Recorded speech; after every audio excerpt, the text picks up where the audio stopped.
Okay, hi everybody. My name is Larry C. Cohan is my last name. It's not a secret, and uh, and I am an alcoholic, amongst other things. And so, I guess um, when someone asks me to tell my story, I've sat in several speaker meetings, but I've only done one myself in 16 years, believe it or not. And it was an AA group that I shared in because a friend of mine up in Astoria asked me if I'd do that, so I did. I didn't prepare any sheets of paper or notes or anything. Um, I just figured because I don't need to make anything up. So I guess we could start from back when I was a kid, when I first discovered alcohol and or drugs. Um, see, I'm 57 right now. I was born in 1968.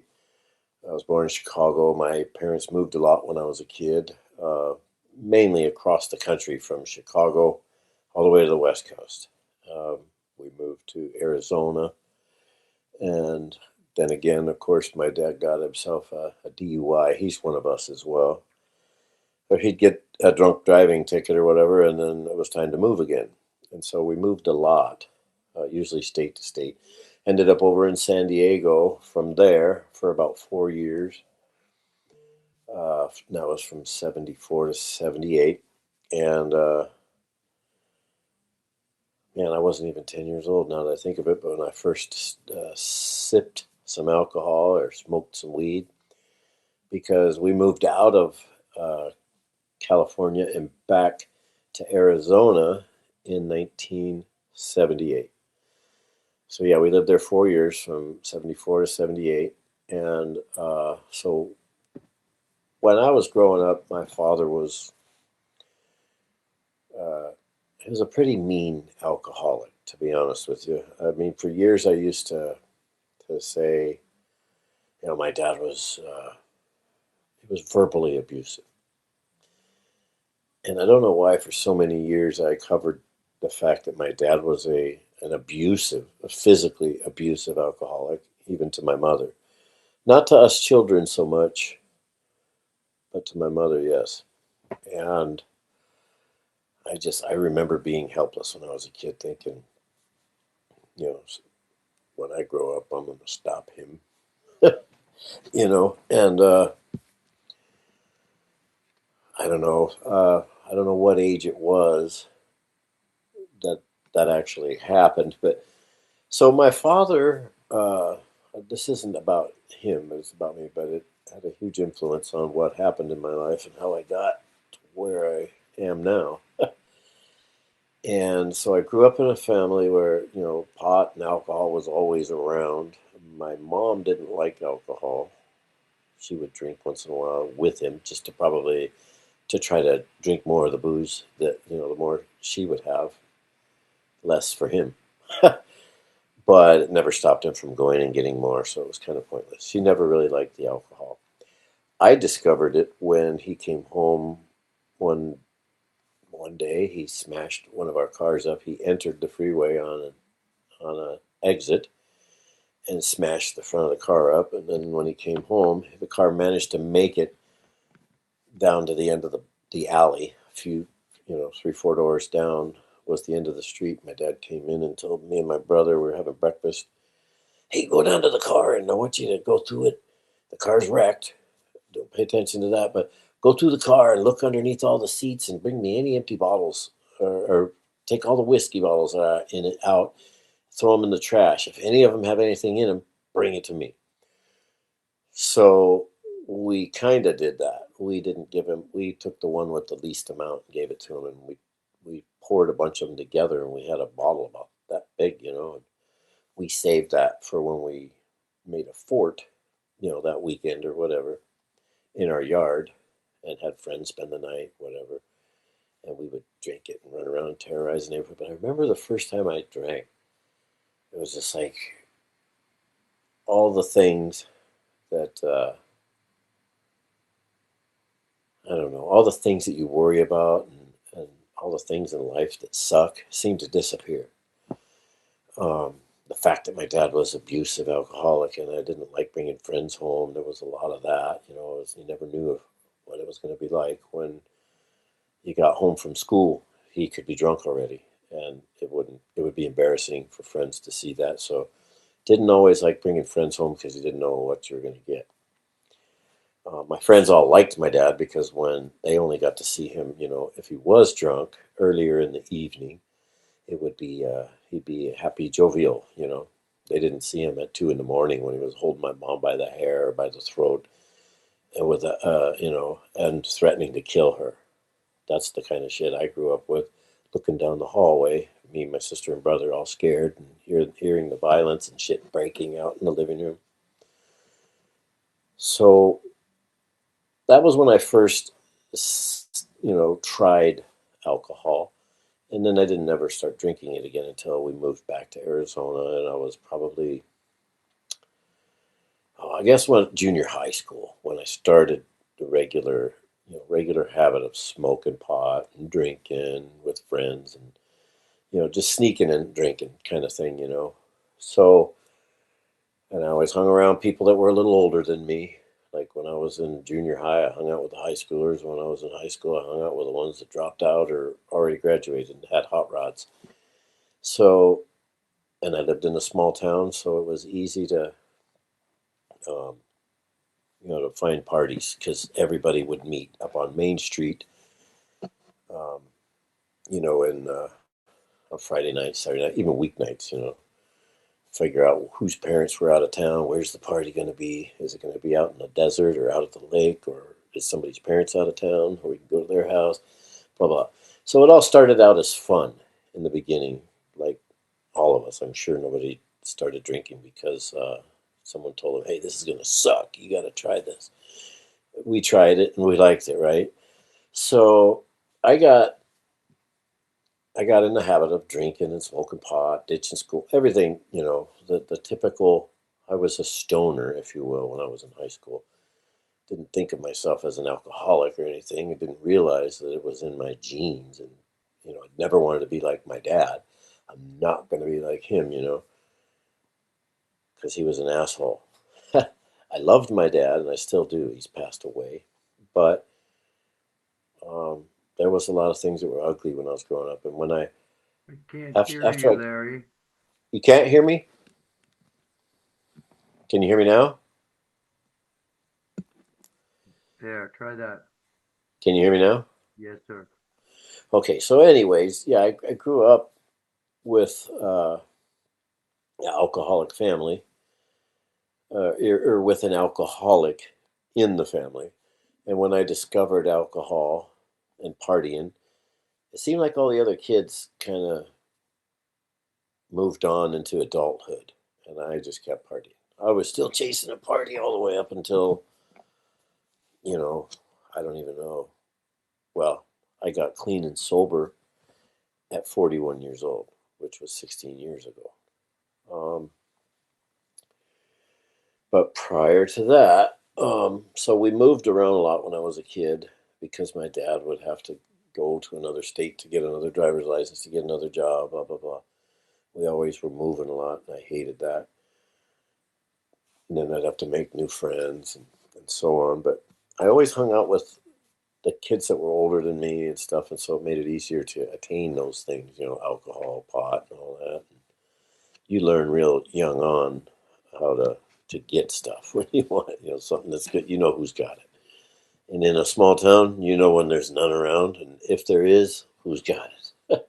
So we always managed to get things to do, and we would try anything because we lived in a small town. Whatever came through town. There was a stretch there when people were drinking, what is it, cough medicine, Robitussin DM, because it would do something to your head that felt kind of like a shroom trip or something, but not. It was kind of like that. And so there was a lot of people doing that. Just on, what are you going to do tonight?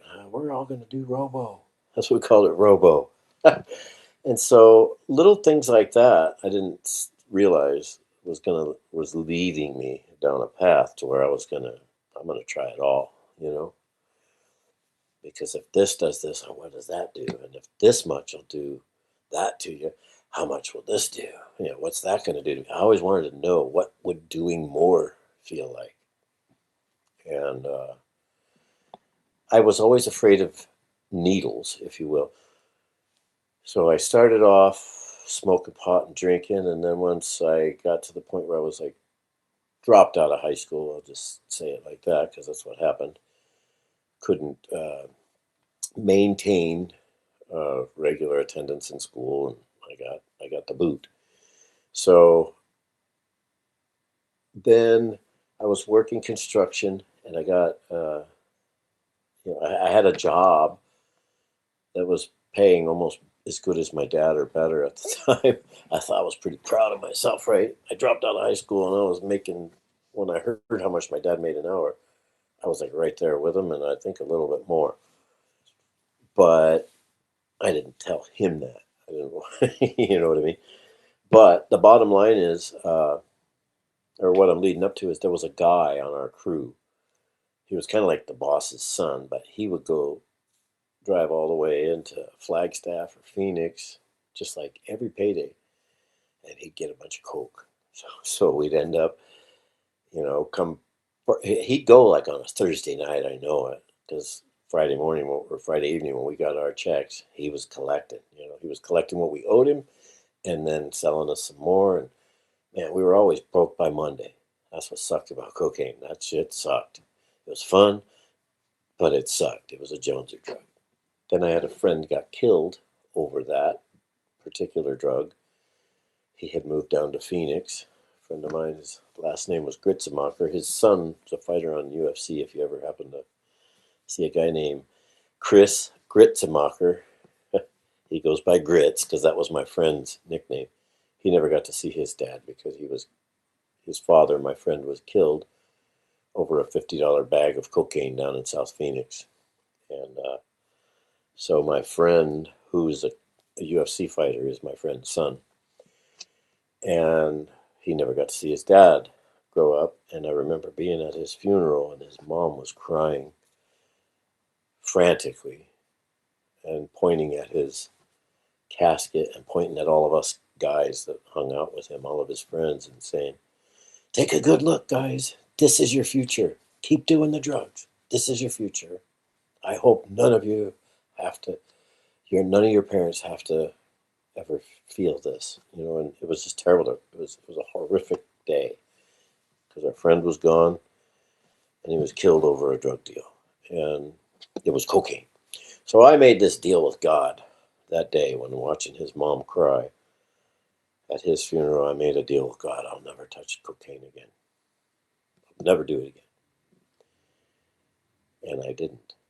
I haven't touched it since before my friend Chris Gritzemacher died. But it was right around the time methamphetamine was sweeping through the neighborhoods. It was new. Everybody was trying it. It was called ice. It was weird. Some friends of ours went to work in California on a job for a month or so. And when they came back, they had this stuff, and they were like, and then they were driving back to get more and driving back. And pretty soon, a bunch of us were figuring out different sources of where we could get this stuff. And we were all using. And when, like I said, a lot of my friends moved on to into adulthood, I just kept partying. Life was a party until I moved up to Oregon here to get away from all my friends in Arizona. First, I moved from Page, Arizona, to Flagstaff, Arizona, and I was living in Flagstaff when my uncle asked me if I wanted to go visit my parents, who had moved from Flagstaff up to Oregon. This was in 1991. I said, "Sure, I'll go with you." And so I had drove up to Oregon with my uncle and fell in love with the Northwest. And I said, I got to go back there. After the 2 weeks was over with, we drove back to Arizona. I actually got a proposition from my parents. They knew I was hanging around with the same old bad, characters like me. Not good news. I wasn't hanging around with good people doing good things. And so my mom and dad made me a deal. My uncle was teaching me how to buy and sell cars, flipping cars on the corner basically, because he's done that his whole life. He paints houses and he would flip cars, and he showed me how you can let your money work for you instead of working for your money. Like he called it the snowball effect. You buy low, you sell high, you find people giving their shit away that doesn't really know the value of their car, like an old lady selling her husband's car because he passed away for, a third or a fourth of what its value was, and we jump on it. He taught me how the early bird gets the worm. You're out there. We were going through the paper and finding cars. We were going half on cars and doing all kinds of wheeling and dealing. We'd have 3 or 4 cars at a time we were flipping. And that didn't help me because when I had a pocket full of money, the other pocket was full of drugs. So my uncle, he had taught me a lot of good stuff, but of course, I've always used tools that, or things people would teach me to advance myself, right? And so I always bought and sold things after that. Easy, buy low, sell high, whatever. I basically was selling people a really nice detail job is what I would do. Basically, because I wouldn't find a car that needed money to be put into it. It just needed a good cleaning. So anyway, long story short, um, ended up while I was here visiting with my parents, they made a deal with me. They asked my uncle, how much are you guys planning to sell that car for? Because we drove up in a car that we were going to sell when we got back to Arizona. It was a 1979 Pontiac Grand Prix with T-tops, two-tone paint job. It was really nice. And my uncle said, well, we've got whatever, yada, yada, so much into it. We're 50-50 on everything. And when we sell it, we'll split it 50-50. So then right away, my mom and dad wanted to buy my uncle out of his half if I was willing to move up to Oregon. They would buy my uncle out. And of course, my uncle's such a tightwad. He's like, well, there's still profit. I'm not going to get no profit. My uncle was, all, if you knew my uncle, he's a super tightwad. But I learned a lot from him. So, yeah, my mom and dad gave him a couple extra hundred on top of it to keep him quiet. But I drove back to Arizona, sold everything I had, even my house. My uncle helped me to do a little putty and a little paint. Will make made that house what it ain't. I lived in this trailer in Flagstaff by the train tracks in this little trailer park for 2 years before I moved up to Oregon. And all the things it needed when I moved in still needed done when I was selling the place. And they became the things people would pick apart. It's like, well, it's going to need this, it's going to need that. And I couldn't give that thing away uh, for $1,200. Couldn't even give it away. People were trying to offer me 1,000, and so I was like, no, no, no. And then my uncle said, why don't we do what we do with cars with this house? He's like, all those little things people picked apart, we could fix all that with a couple $100, and then we're going to double the price of what we asked for it, which we did. We did a little putty and a little paint, fixed all the little things, and then I sold it, and I drove up to Oregon. Oh, and I sold it for $2,800. I put it up for 3,500. Couldn't give it away a week earlier for 1,000. Sold it for 2,800, and I had money in my pocket when I got to Oregon. And I didn't need to look for a job immediately. I mean, I started looking right away, but I was leaving all my friends behind because they were all into drugs and alcohol. So I didn't know it at the time, but I was doing that geographical change to try to get away from, all my problems and leaving them all behind. But it turns out if you've been around a while, you'll hear the old saying, wherever you go, there you are. And that's what happened because I would always manage to find myself. I managed to find the same type of people I just left behind, no matter where I went. Not that there was anything wrong with those people, but they weren't doing good things. I'd find somebody in a bar after work, and I could tell that guy looks like he's doing something. He's doing something, and I'm gonna go find out what. And so, of course, I always ended up. It wasn't long before I surrounded myself with the same type of friends that I had left behind, because I always thought my friends were the problem. My parents thought my friends were the problem, but I was my problem. I just didn't know it. So I ended up I got married, had a few kids, got divorced. And if every once in a while you might want to give me a pointer on what time it is so I can kind of speed it up a little bit, if anything. Okay, I see the time now. It's 10:37.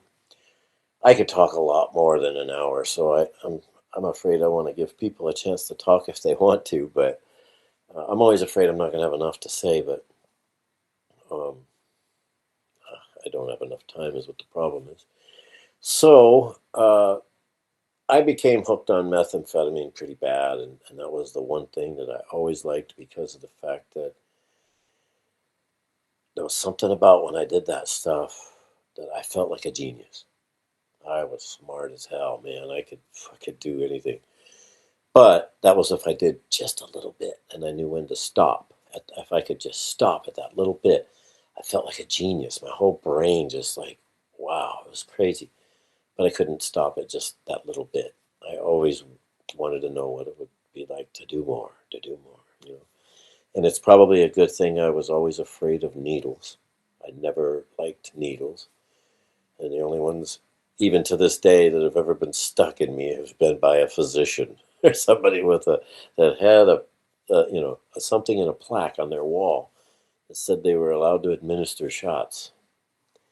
And I still don't like them. Otherwise, I don't think I'd be talking to anybody here right now. I'd probably have been dead long ago because I always wanted to see what, if this much does that to you, how much will that do, right? And I would have found out the hard way, especially with the stuff that's going around now. So I struggled with trying to get clean when I realized that the problem was the drugs. It was the alcohol. It was my lifestyle. It was this thing called addiction that I suffered from that I didn't realize. I always thought it was if I just got away from my friends that were all doing that shit, or maybe if I just leave that whole town because everybody in that town knows me, and so on and so on. It was always, I tried the geographical move. I tried just drinking alcohol, just alcohol, and try to stay away from the hard drugs. Oh, and smoke pot. Pot and alcohol should be okay, but uh, the alcohol turned out to be just as bad or worse in some cases than my drug of choice. And what I mean by that is worse would be waking up and wondering, where the hell am I? And then looking out the window, is my car out there? I could have killed somebody countless times driving drunk. I could have killed myself and or somebody. Luckily, I never did, that I'm aware of. And so when I would try to stay away from white drugs, is what I thought was my problem always. I knew I wasn't going to touch cocaine again. I had no problem putting that down after my friend's funeral. But again, that's when amphetamine swept the neighborhood. And we'd still have our paycheck come Sunday because a little $20 bag would last all weekend and you'd still have all your money in your pocket. It was amazing. So that was another thing about amphetamines that was really attractive to me because they called it the poor man's cocaine, right? So yeah, I don't know what happened. I got to a point where I was just using regularly. And I remember when my first wife and I divorced, or she left me. I was living in my truck over on the Oregon coast, and she had left with the kids. And I woke up one morning after being on one for God who knows how long. I woke up in my truck and I missed my kids. I missed them terribly. My heart hurt inside. I was like, what have I done? How did I get to this point where it's too late to turn it around. Too much water went under the bridge. Everything was screwed, and it was my fault now, right? I knew I partied a little too much now. My wife left with the kids, and I was happy she was gone, to be honest with you, but I missed my kids because I didn't, we just, there was something about us that didn't, we were unhealthy relationships. I know now what was wrong with us then, and every relationship before her and after her was like that until I got clean. So I had nothing but unhealthy relationships my whole life. And so when I would try to stay away from the white drugs, I gave myself permission. Several different attempts over the years, I gave myself permission to to drink alcohol and to smoke pot. And then I discovered I could do that for a while, but then it was just always just a matter of time before I'd I could be in a bar drinking, and who know, all my inhibitions or all my defense mechanisms or whatever you want to call it, the ability to say no was out the window.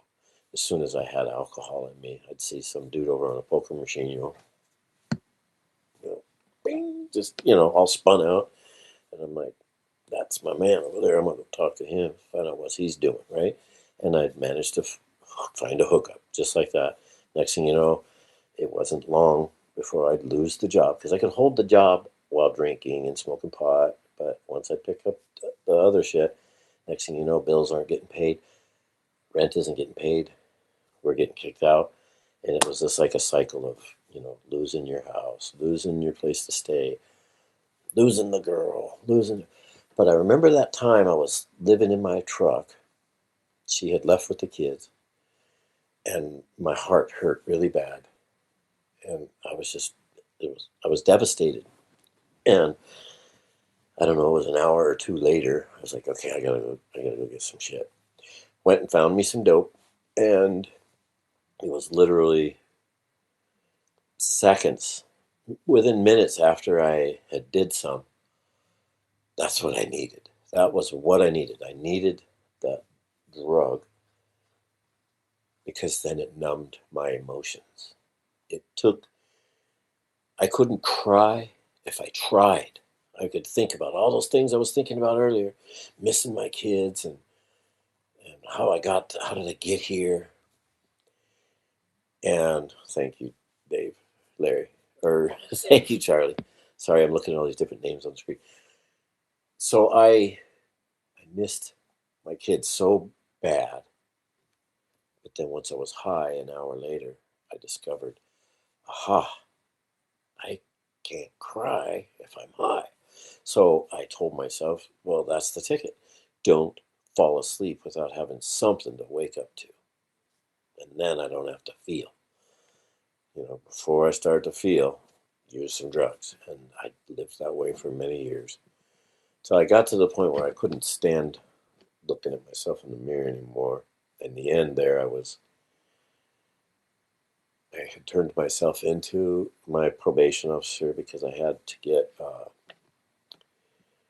I wanted to get clean. And I knew while in jail, my PO wants to put me in jail, give me a sanction or whatever they call it. And then, because I could never pee clean, I managed to turn 18 months of probation into 5 years. And I was just passing through Astoria. I had never had a intention of living there. But if you get a possession charge in Clatsop County, you just changed your residency until you get off probation. So then I was there. The last 7 months of my probation was the easiest probation I ever did because I wasn't trying to beat the system anymore. I wasn't trying to hide from my PO. I could pee clean for him.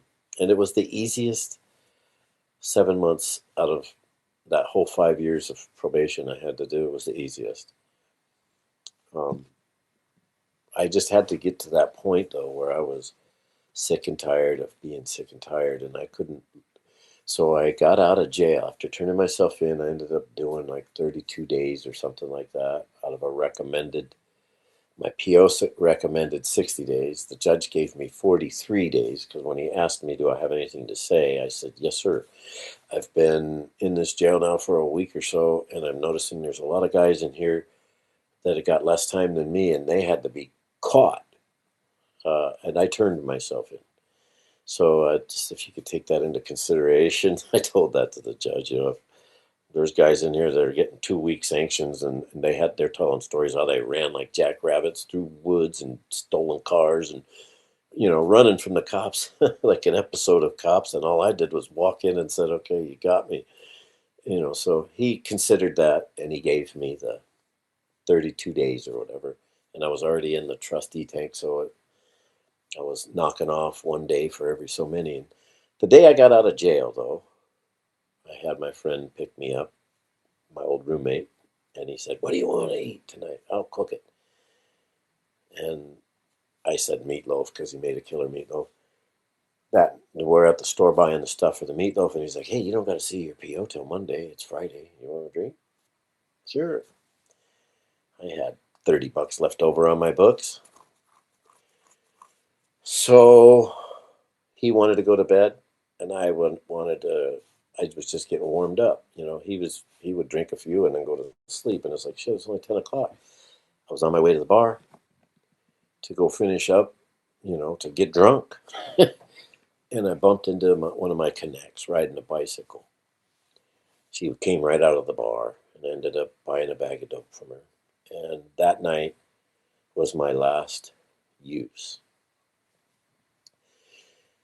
I sat in a room by myself with tears running down my face, and I couldn't understand why I was there again. What am I doing here again? And I remember thinking to myself, if this is all there is to life, if this is all my life's going to be, I'd rather be dead. And I'd never been suicidal in my whole life, but that was definitely a suicidal thought, and I didn't think about that till years later. But I went and said a prayer that night down on the beach, and I cried like a baby, and I said, "Whoever, wherever, whatever you are, if you exist, help me get clean, and I'll do what it takes to stay clean."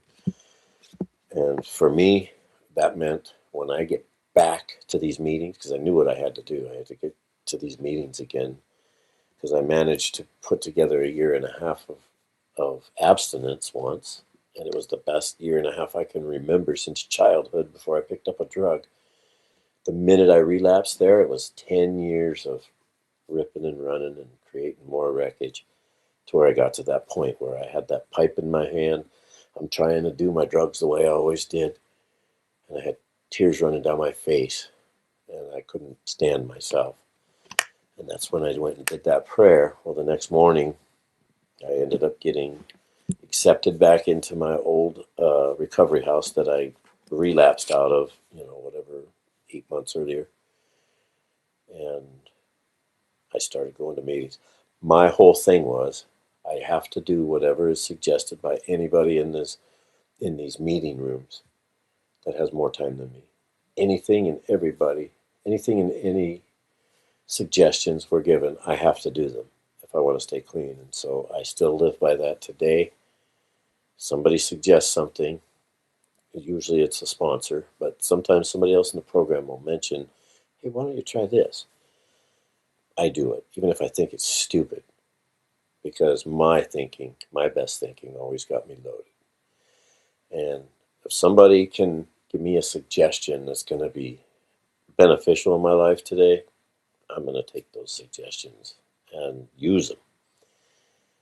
Um, yeah, I don't know what else to say. I got the notes showing me time to wrap it up. But last week I celebrated 16 years on the 26th of February. And it's still hard to believe sometimes. But I got a picture here. I want to show you guys what I looked like. And you guys see that? That was me 17 years ago. I think I look better now. And I was 40 years old there, and I look terrible. And today, I think recovery looks good on me, don't you? But yeah, I wish I had. Maybe I should sit down and make a list and put myself with pointers here and there to keep me on track, throughout an hour. But I don't think I'll be asked to speak again anytime soon, but next time I think I'll prepare better. But I love Alcoholics Anonymous because I spent my first year and a half of recovery going to AA meetings. Um, and only because there was no NA in that town. There was one or two meetings a week, and they were lame. And looking back, I probably could have helped by supporting them, but it was like there was three AA meetings a day. It was easy, and they didn't care if you talked about drugs there because they knew that there was a need. And so that was at the Little Yellow House and a few other places around town and Seaside that would allow people to talk about drugs. And thank God for that. But when my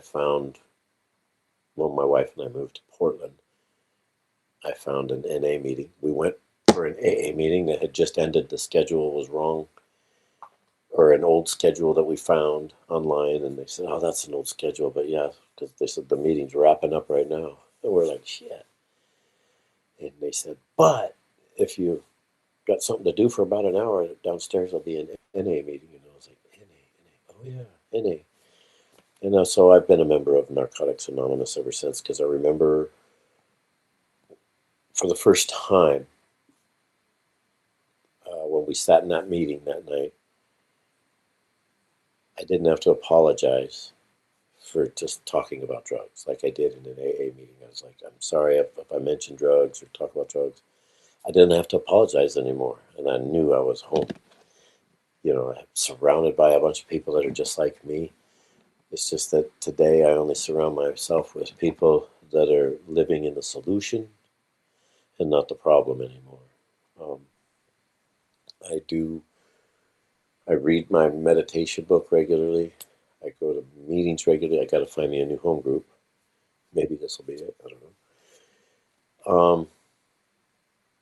Yeah, and I don't hang around people that are doing stupid shit. We just have different agendas. And I bump into somebody from the past, and they're like, "Hey, man, how you doing, man? We're getting ready to go. Uh, you go do that. I'm gonna do this. What I've been doing. It's working for me. I got a life now. I got a happy, healthy relationship I've been in, married for the last 15 years of the 16. I didn't know what a healthy relationship was like until I got clean.